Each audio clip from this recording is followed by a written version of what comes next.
it's a long time ago to try to think back to, but when we first started dating, before kids, before we got married, all of it, we were doing long distance. And you were in San Francisco and I was here, and going down to the city every weekend, and everybody assumed, like they'll end up in Reno, but you had been in the Bay for 10 years. It wasn't like you were really thinking, oh, I'm gonna move to Reno for this girl.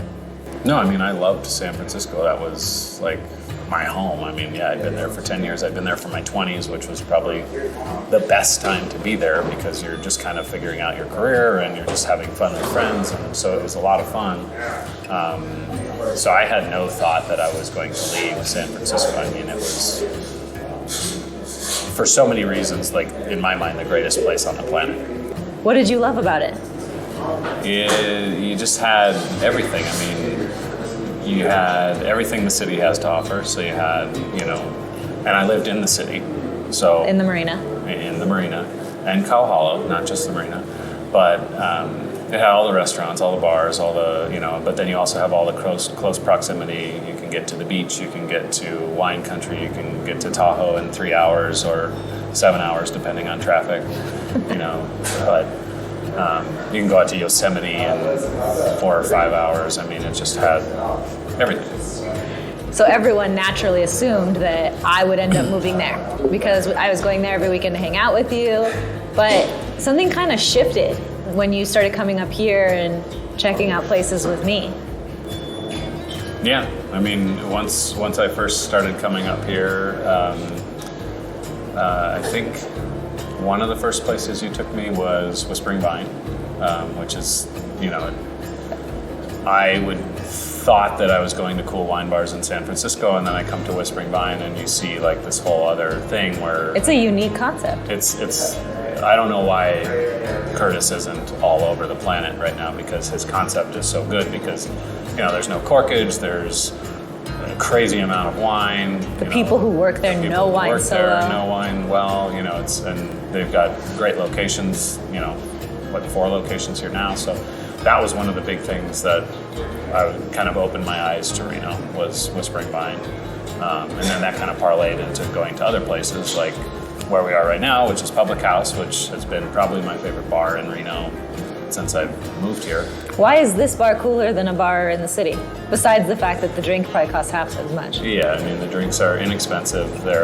I think they're made just as good, if not better, than a $15 drink in San Francisco. But for me, it was, I started coming here with a guy who lived here, a buddy of mine, and we hung out here, so I got to know bartenders here, and it's like you walk in and they're like, "Hey Josh, how's it going?" It's like that kind of, it's like my cheers. Well, and then restaurants, right? So like whenever we'd try to go out in the city, if we didn't have a plan, we were pretty much SOL. And like in Reno, it's not like that. Right. I mean, 4th Street Bistro, we can go have dinner there without a reservation if it's just the two of us. Yeah, I mean, I would say 4th Street Bistro is probably our favorite restaurant here, and it's one of my favorite restaurants anywhere. Just the food is amazing, the wine list is great, but the fact that, I mean, it's not pretentious. You walk in, there's white tablecloths, but you can be in jeans, it doesn't matter. And yeah, you can get in. We've gone there. We've decided at like 5 o'clock, hey, we want to go have dinner there. We call them, and they've got a space. So it's just easier. It's more accessible to get into that kind of stuff here, which is nice. I think too, like, I remember when I'd come to see you, and I love San Francisco. It's one of my favorite cities, but I felt like Reno was starting to get the coolness that the city had without all the hassle. Yeah, I mean, you have, and now especially, I mean, in the 7 years I've been here, it's been a transformation. But yeah, you even when I moved here, it had these bars like that I've mentioned, Whispering Vine, Public House. Now it's got infinite number more, and you don't have to deal with issues like impossibility of parking. Oh yeah. I mean, people are griping about the Virginia Street construction and the lack of parking and all that. It's never going to be anywhere near what it is in San Francisco. In San Francisco, you park your car on Friday and you don't touch it again until Sunday or until Monday morning. it's you just Uber because You couldn't drive anywhere. Parking is just ridiculous, and you've got traffic and you've got all that other stuff. So here it's it's funny to hear people talk about how bad the traffic's getting, and it's just I kind of giggle a little bit because I still go back to the Bay every once in a while for work, and it's a nightmare. 3 days there, and I want to get out of there because the traffic is so bad. And then, of course, cost of living is obviously much better here.